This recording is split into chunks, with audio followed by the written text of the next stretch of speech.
हजारो कार्यकर्त्यांसह अंतरवालीतून जरांगे मुंबईकडे रवाना। कार्यकर्त्यांच्या तुफान घोषणा, जरांगेंच्या डोळ्यात अश्रू। आता आरक्षण मिळाल्याशिवाय माग हटत नाही, एबीपी माझाला एक्सक्लुझिव्ह प्रतिक्रिया।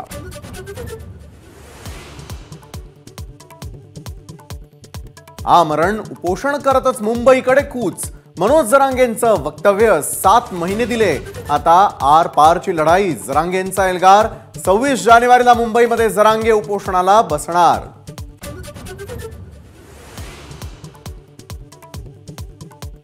मुख्यमंत्री शिंदेंना अडचणीमध्ये आणण्याचा काहींचा प्रयत्न।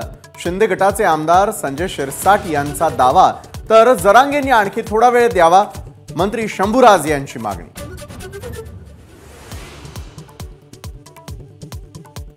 राष्ट्रवादी आमदारांच्या सुनावणीचा लांबणार। फेब्रुवारीच्या दुसऱ्या आठवड्यामध्ये निकाल लागण्याची शक्यता।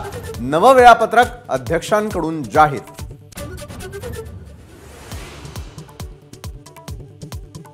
वयस्कर लोक लवकर संधी देत नाहीत। अजित पवारांचा शरद पवारांना टोला।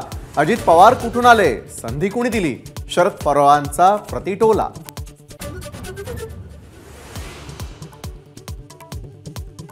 आज रामाची मूर्ती गर्भगृहात विराजमान होण्याची शक्यता।